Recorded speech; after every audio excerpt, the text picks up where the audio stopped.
All right, at this time, we will call to order the City of Kenai Planning and Zoning Commission meeting for August 24th, 2022. Will you stand for the Pledge of Allegiance? I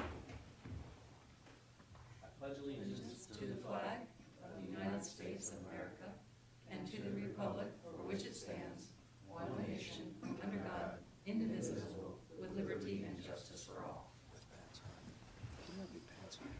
They're marginally. They're only suggested. Recommend. Yeah. Item A2, roll call, please. Chair Twait, Here. Commissioner Askin. Oh, Commissioner Askin. Here. Commissioner Woodard. Here. Vice Chair Dothett. Here. Commissioner Fikes. Here. Commissioner Greenberg is absent, and Commissioner Halstead. Here. You have a quorum.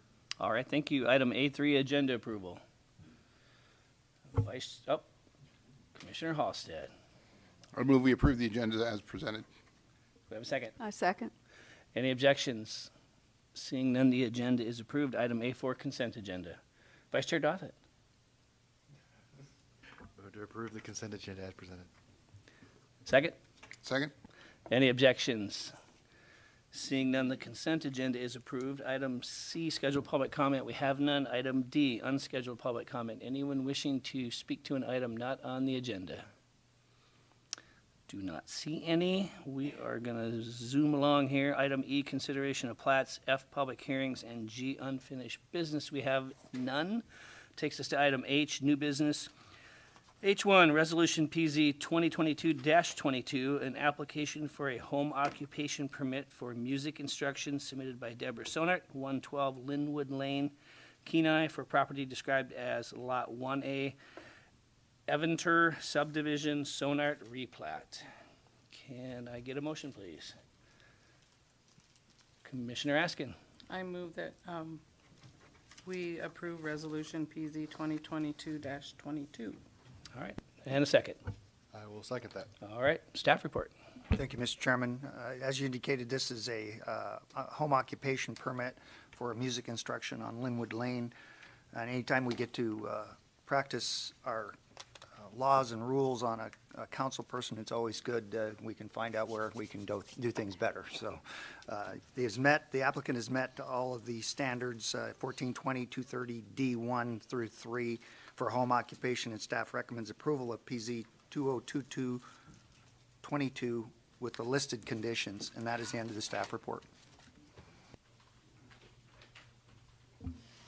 All right. Let me see here. Do we want to just go into discussion, or do we wish to have our applicant come forward and speak at all?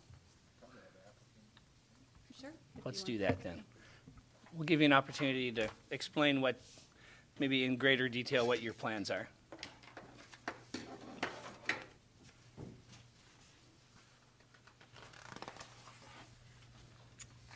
Hello, my name is Deborah Sonart, 112 Linwood Lane, Kenai.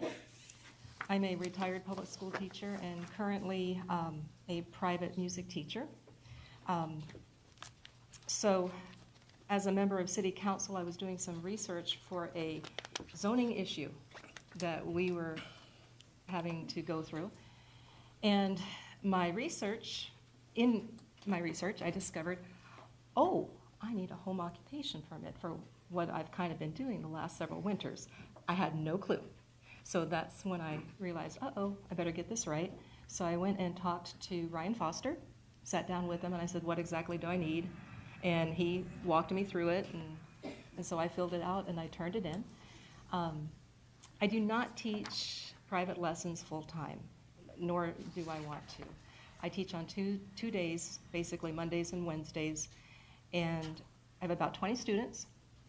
But that does not necessitate 20 vehicles. Like, for instance, I have a family of 4 on Monday. They come in one vehicle and they're there for 2 hours because each lesson is half an hour. I have a family of 4 on Wednesday. I have other families that bring 2 children. I have one student who bikes to my house from Rogers Road. So it's not like when I say I have 20 students, I don't want to, give you a visual image that there's like 20 different vehicles pulling up to my house, because there's not. It's pretty low-key. And I don't know if the plat thing in here shows this or not, but we actually own 110, 112, and what used to be 114. So when we put all three of those lots together, we actually have 1 full acre. Almost. So I'd be happy to answer questions. All right, thank you. We'll see if anyone has any. Mr. Best? I don't know if I have the privilege of the show floor or not, but I'm going to ask the Since question. you raised your hand nicely, you did. I did, okay, thank you. With your research in going through this, I also went back and did a little research on like home occupations. How do we regulate them? How long do they last? And of course, my research found that we have about 150 active, as in, I don't know if they're active. We've had that many since 1984.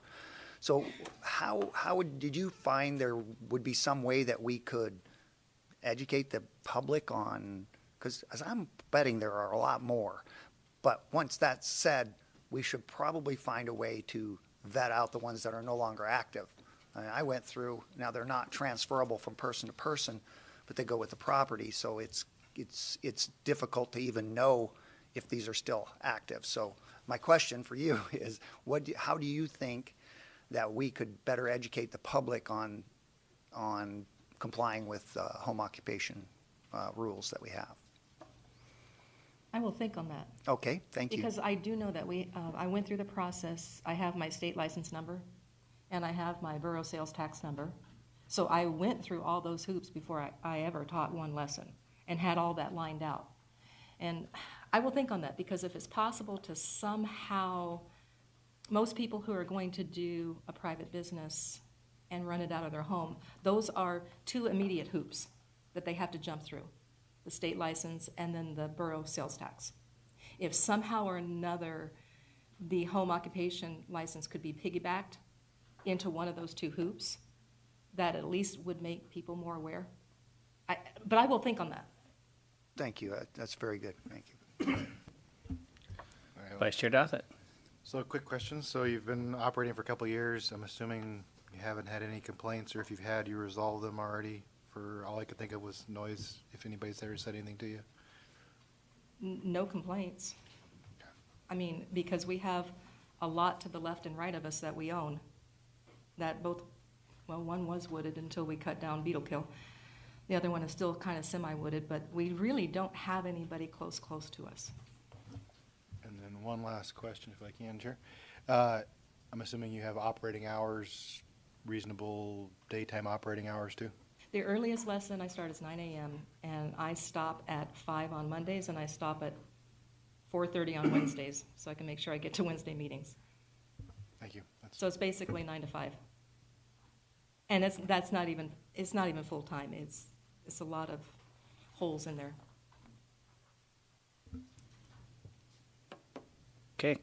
To follow up Mr. Dothet's question as far as noise goes, I'm sure it's noise at the beginning of their lessons, but after a few, it's music, correct? It's Yeah, unless I'm practicing, and then I'm sure my husband will be here to complain to you guys, so. okay. Well, I think that's all we have for questions. Thank you. Okay, thank you. All right, so we'll bring it back for any other additional deliberation. Vice Chair Dothett. I don't see any issues. I'm just not sure. With our past conditional use permits, we've issued just as part of the recommendations, noise times for possible neighborhood areas from quiet hours. It sounds like this one's operating within those, but I don't know if we want to just keep it, to put it in writing in there, just to keep it same for everybody, so we're all on the same page. If we're going to have a possible quiet hours from 6 a.m. to 10, between 10 p.m. and 6 a.m. or something, just to keep it level with all the other home occupation type permits we've done. Might be something to add in there. That would be my recommendation. Any discussion regarding that? Commissioner Askin. This isn't a conditional use permit, though, is it? It's Well, just a. You know what, that's what I was gonna see if maybe we could explain a little bit, and kind of differentiate the two, or the nomenclature of it. Sure, you know, in a normal situation, you meet these standards and the home occupation permit goes on the consent agenda. I put it on new items so that we could discuss it and further, you know, vet out any things like this. Is that something, the fact that how do we trigger them to come off the list and they're no longer there, and noise. So these are things that I want to facilitate so that I could go back to the attorney or whoever the next director is and say, look, I found these issues. There are things that we should probably address. So at this point, you know, I'm just taking that information down, and if you certainly, I think you can certainly condition that home occupation. I don't think you're limited to just that. I think you could condition it and issue the permit based on that. I'm just thinking in future, if we're wanting to, I'm sorry, through the chair, possibly pursue advertising more of these, I could see possibly needing to, in this case, it doesn't sound like it's an issue, but in the future, if we have a mechanic shop wants to go in and operate after he gets off his work and he's operating until midnight, you know, we might be looking to add some kind of generic conditions, and it comes up with a lot of conditional use permits. Is the kind of the biggest one is the noise hours, and we might just set a precedent just to starting it, you know, to say that a normal recommendation would be to have the quiet hours in a residential area between that 10 to 6, and kind of make that more of a standard feature on most of these. Is kind of one of the basic check your boxes, but it seems like that's most of the issues we have as noise issues. That was all. Commissioner Fikes. I don't think that it's warranted at this time. I think it's a simple permitting process. It meets all the standards and checks all the boxes. I think it's kind of overkill, in my humble opinion, for somebody who's willingly come forward after a researching issue and found an oversight. You know, I'd hate to think that people are going to be in fear of coming to the city when they find things because they're going to be overreached or clobbered with regulations. So I think it's, yes, an issue possibly with noise, but I don't think that this permit or this application would warrant conditions. So there is no complaints at the time, and there is no complaints in the past. I think it would be better tabled for a discussion during our land use code violation updates and revisions. Vice Chair Dothett. I would just have to say that it's not so much a burden on this individual, but I could see it as future issues come up. It might be something to make more of a standardized regulation in futures. It wouldn't even burden this applicant at all to have that in writing, just saying that there's a noise regulation on that. It's not like she's going to show up at 10 o'clock at night and start having a band practice, I don't think. So, and she says that she's not operating that. So as far as a burden on this particular application, I don't see that. But if we don't want to add that to it, I guess we'll take it up at a later date. It's just my recommendation. So I got a question for staff then. So this occupation is a principally permitted use in the zone, correct? That's correct. Okay. So if there became noise complaints and things of that nature, would the city be out of the loop as far as mediating that, or because it what did you find as far as these home occupations? They last forever, I guess. They're not renewed, and so there's no mechanics way to fix the thing? Well, I there's think, a problem? yeah, I think the preamble for home occupation is that it's consistent with the zone that it's within. You know, that it starts out that this is something that can be consistent. It is consistent with a residential zone. So I think if it became a problem, we could certainly say, hey, you know what?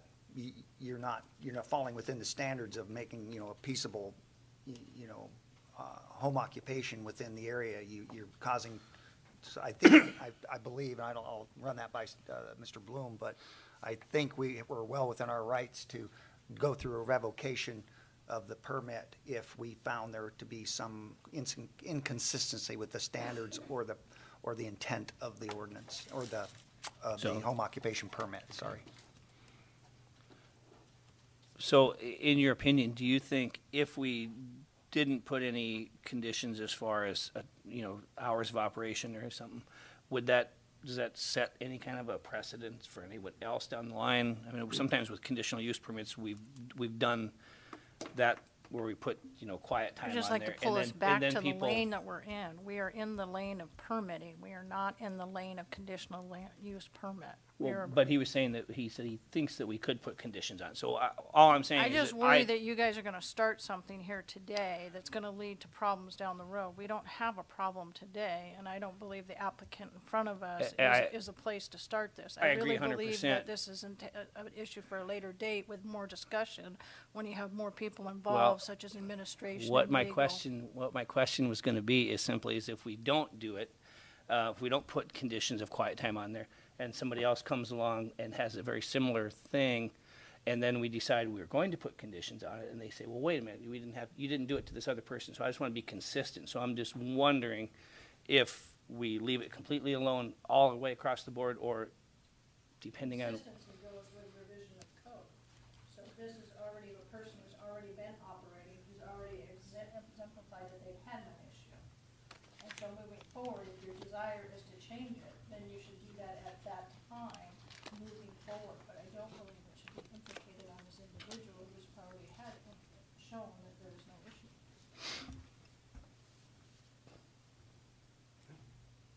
Anyone else?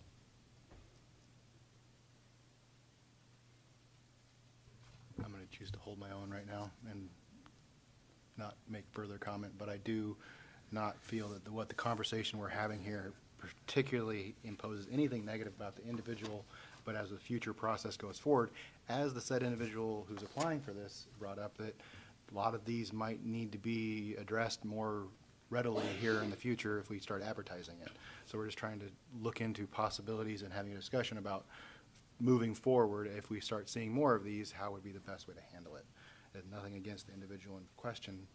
It just brings forward what would be the best case to look forward to in the future for possibly making changes to this. But all in all, I am in favor of this as presented. What's Commissioner Halstead think? Well, my opinion? I think both sides of this conversation are valid in that I can see the need of making sure that we're not causing, a precedent for the next person. I think I lean more towards Ms. Fike's opinion of it, where I think we're creating more work than is necessary at this point. I don't think there's any issue with it. I'm in favor of it as it stands. I think Ms. Onert's a great candidate for this and is definitely the right person to go through for this type of process, and I wouldn't see any issues. But yeah, I think setting rules and regulations preemptively is going to dissuade other people from doing the right thing rather than potentially. Operating in the dark. Right. Yeah. Okay, anyone else have a comment? All right, we will call the roll, please. Commissioner Woodard, Yes. Vice Chair Dothett, Yes. Commissioner Fikes, Yes. Commissioner Halsted, Yes. Chair Tweet, Yes, Commissioner Askin, Yes. a motion passes. all right, thank you very much. All right, item L, pending items, we have none. J, reports. J1, City Council. Vice Mayor Glendenning. Thank you, Chairman Twait. On the 17th of August, City Council met in these chambers at 6 o'clock p.m. I'll just go through my notes here. It's a point of interest that on the 21st of September, there's going to be a joint work session among all the commissions, committees, and the council regarding the waterfront development scheme. It'll be the final report from our contractor. There's going to be a silver salmon derby the 13th through the 18th, and more details will be forthcoming, but it is traditional that we have done this now, 4 or 5 years, and we've had excellent response, and we look forward to having a successful event this year. The DipNet wrap-up will be presented as a function of the Parks and Rec Commission. They've taken over primary administrative duties, and that will be presented through their venue. What we did notice is that one change they want to make is put like a shack at the bottom of the hill to allow those that have just a need to traverse into the area that they might live in, or they might work in, or have even a fishing permit to use. That'll be a change in next year's operations application, and that will be revealed in the permit. Planning and Zoning Director will have an announcement regarding a new director, I believe. We had a executive director of the Kenaitze Indian Tribe, Peter Evon, and he spoke to us, maybe for 15 minutes, 10 minutes, and he was very effusive in his praise of the relationship between the city and the tribe, and in our dialogue and discussions, there were many opportunities to have collaboration and cooperation between the city and the tribe. He pointed out that there is a tribal court is the word of art for it, and they're actually expanding the footprint of it. It seems to be quite successful. It is supervised by the state of Alaska, and it is I guess a productive means of I guess it's a behavioral situation if you go to court, and they have a successful program wherein they can mediate quite a few discussions, I guess, situations, and it's I believe a productive program. Let's see, the Art Center Harvest Auction is the 21st of September at 6 p.m., and that's over in Old Town, and happens every year. We have about a month still yet to think about it, but please put it on your calendar. We had ordinance number 33-2022, increasing estimated revenues and appropriations in the General Fund Police Department, accepting grants from the Department of Justice for purchase of ballistic vests. That passed unanimously 7-0. There was an ordinance 3301-2022, increasing estimate revenues and appropriations in the General Fund Police Department, accepting a grant from the Alaska High Intensity Drug Trafficking Area for overtime expenditures, and that passed 7-0. Ordinance number 3302-2022, increasing estimated revenues and appropriations in the Water and Sewer Special Revenue and Wastewater Treatment Plant Improvements Capital Project Fund, authorizing a construction agreement and purchase order for the sludge press replacement project. This is an item that has been, I won't say before us, but in our full view over time, expressing the need for it, what the addition of this piece of equipment will do, not only for our efficiencies, our ability to keep up with our permitting, but also help manage our costs. And so that was approved 7-0. There was an ordinance 3303-2022, increasing estimated revenues and appropriations in the Water Sewer Special Revenue Fund for operational chemical costs in excess of budgeted amounts. The world we live in now is that costs for material items such as chemicals, even something as simple as lube oil or grease for our equipment, the costs keep going up. We tried to take advantage of the situation and pre-purchase chemicals that we thought were at a good value, and that was true. But the amount that we have to get now is actually in excess of what we anticipated, and so we approved 7-0 the ordinance approving that. What was mentioned in the note from Director Scott Curtin is that perhaps there are some capital improvements that we can make that perhaps we could manufacture our own, I'll use the word chemicals, our own applications for the water and sewer plant, and perhaps in time have a savings rather than truck chemicals and such in. We can, with a slight alteration in our process, manufacture our own solutions to this solution.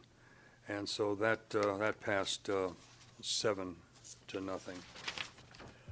We passed Resolution 2022-61, authorizing the city manager to extend the restaurant concession agreement in the municipal airport for an additional year, and that was well within the precepts of our contract, and we're glad to have them on board for yet another year. We had a substitute ordinance, 3298, 2022, enacting Kenai Municipal Code, Chapter 14.30,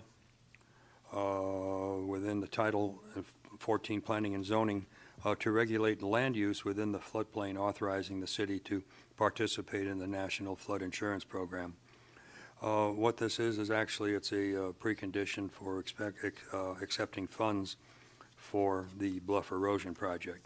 But what we did find when it came around this time, we had better documentation as to the expression of the boundaries and the profiles of the properties that would be subject to this regulation, the floodplain management, and the explanation not only in the drawings, the sketches, but what we're able to have visuals as we had here last meeting, really gave us confidence that this was perhaps the right thing to do for our community. And it's basically a land that is along the riverbank, and perhaps there's one or two little estuaries from some of the creeks that run out into our Cook Inlet. So that passed 7-0, and thanks to Director Max Best for elegantly explaining what this program was about and explaining how it will benefit us, and we'll have a clearer understanding of our waterfront properties and how to work within this floodplain management plan. I believe we're actually left with the administration of it under the federal regulations that have been set before us. And that was it. We had action approval for purchase over $15,000. And our next meeting will be, can you help me with the date? Is it September 1st, is it, or 15th, or 32nd, or 7th? Okay, September 7th, we will have our next city council meeting. Any questions? Any questions? Vice Chair Dothett. What was the date for that joint waterfront meeting? It was the 21st of September. Okay, and it will be all the commissions and committees and the council will be in the same spirit of understanding communication as we had when we launched it. All of us met together and had a discussion. So that is what's being offered. I will think of you in Moose Camp. Okay. So to clarify that, I had the same kind of quick question. That is a regular scheduled council meeting night, so is it just before council meeting? As I understand it, that is true. Okay. Okay. The length of it and when we start is still yet to be revealed, or I neglected to write it in my notes. Okay. But we have a month to ponder this. Thank you. Very good. Any other questions? Commissioner Halstead. Do we all get matching shirts for the event? We could all represent planning and zoning. We all wear like the same red shirt. We're kind of in a budget crunch, so we just thought we'd get spray paint and stencils. That'll work. Will that work? Okay. All right. Thank you. Item J2, Borough Planning. Commissioner Fikes. Yes.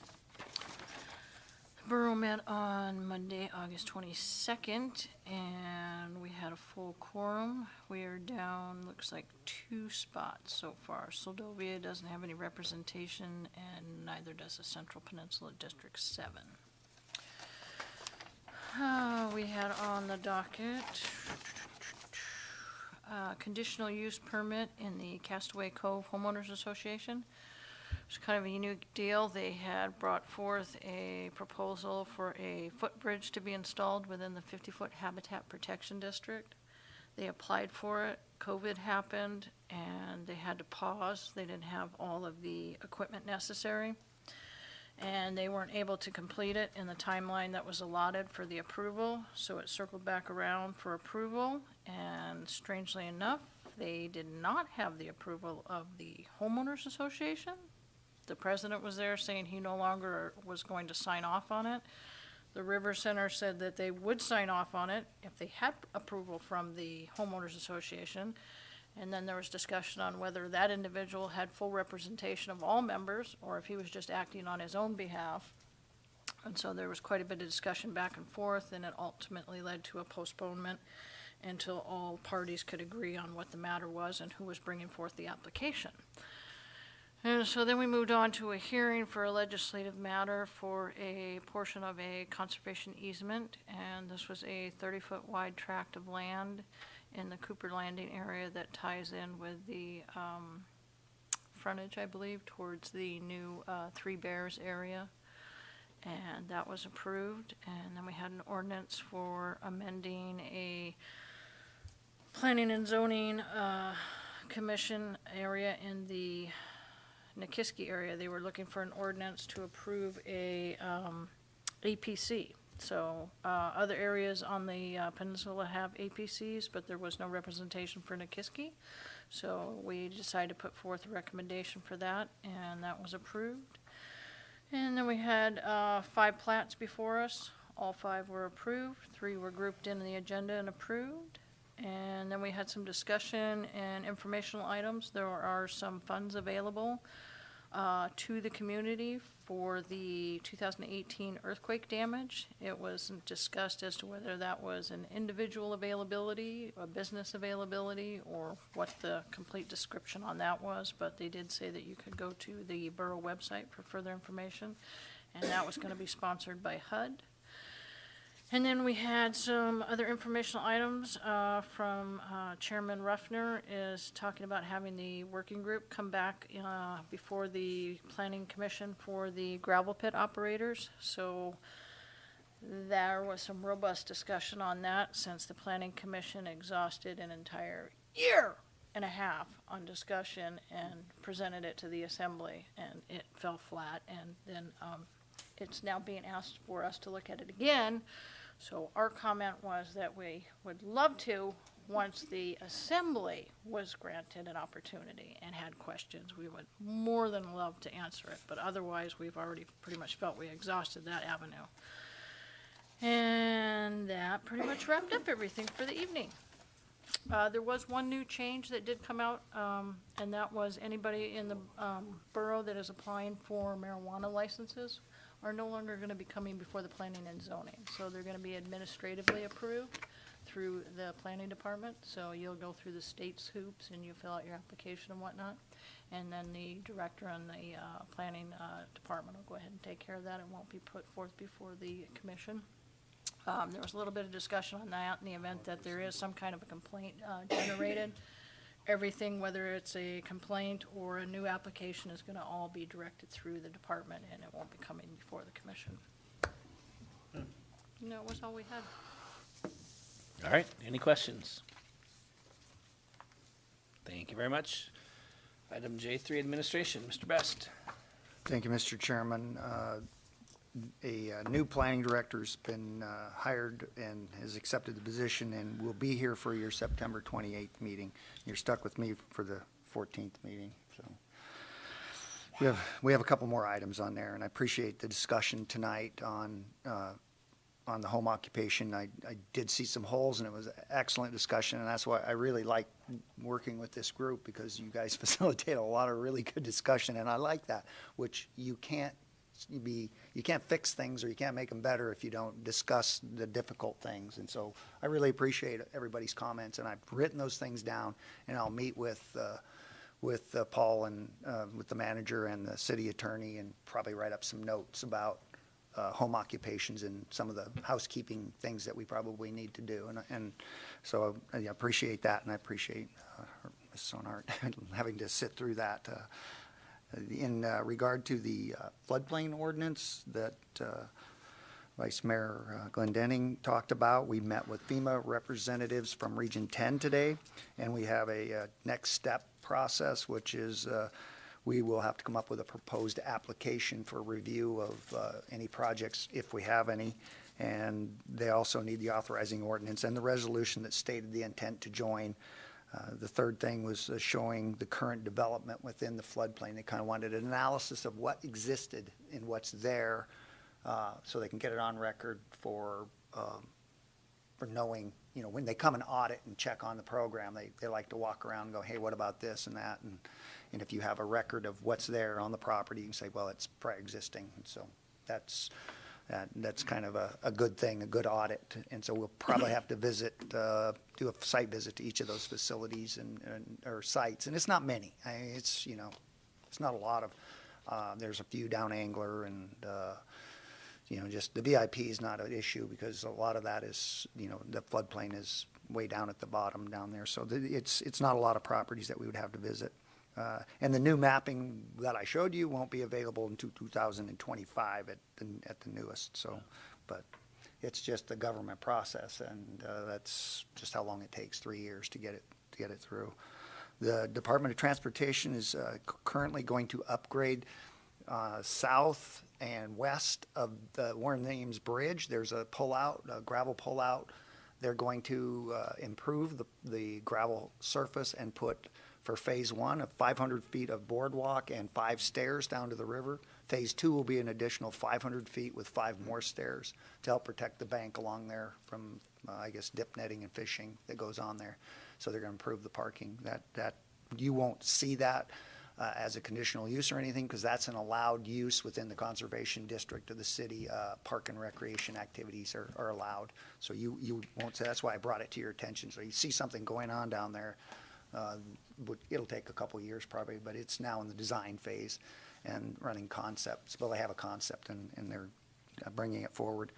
I issued another drilling permit to Hill Corp on the same pad, but I told them, well, you don't really need one. They go, well, we have a checklist and and we want one. So each wellhead gets, you know, the permit, and so it was, you know, it took me a half hour to change the numbers and get it through the manager to sign. So they'll be out there for a year on 2 different well locations, directional, redoing some wells on that Cannery Loop pad. And Three Bears has applied, right here in town, has applied for gas station facility for buried tanks. So we are meeting with them next week. And that also is an allowed use within that zone, so it won't require anything from the Planning Commission. The building inspector will be there making sure he has all his DEC permits and the piping is adequate. And so there will be a service station for, well, gas station. Good old-fashioned gas horse is good, though, so. So that's what's going on there. If you see, it's fenced in right now, that area. If you drive there between the hotel and the Three Bears, there's a fenced in area. That's where that area that's where they're going to put their gas pumps. So, yeah, and my wife reported that gas was $3.35 in Texas. So she went down to see her sister. So that's good news too. So it's coming, maybe, hopefully. And that's all I have, and I'll certainly answer any questions. Any questions? All right. Me? Oh, Me? oh, this guy. Okay, go ahead. Just an observation regarding the elevated walk there along the river. I believe there was some representatives from the state came and made a pitch some years ago. I don't know which group I was with, planning and zoning or this. I was sitting over there about where Mr. Halstead is, and we all unanimously agreed it was a good idea. So if there's any pinch point, you might look in the records, and there is at least a tacit approval for that. And I think it's a great idea. Thank you. I would agree with you. All right, moving on to additional public comments. Looks like we have none unless, no, we're good. All right, no informational items. Next meeting is on the 14th. Anyone that plans on not being there? As long as Delta Airlines flies me home on the 13th, I will be here, so. That's, you would have thought that would be such a crapshoot, but it kind of is right now, so. Commissioners' comments and questions. Commissioner Woodard. I'm good. Commissioner Askin. Good discussion tonight. I don't have anything else. You have nothing else you want to talk about? Nah, not All really. right, okay. Commissioner Halsted. Just wondering if we had a conditional use permit that was applied for Mr. Dothan's beard. If we should have gotten rejected. Nothing else, Mike. Depends if he's gonna pole dance with it. When I get ZZ Top, we'll talk. There you go. All right, Commissioner Fikes. All good. Vice Chair Dothett, would you like to address that? I'm gonna leave that for a later date. All right. I have nothing more to add either, so with that, all the business complete, the meeting is adjourned.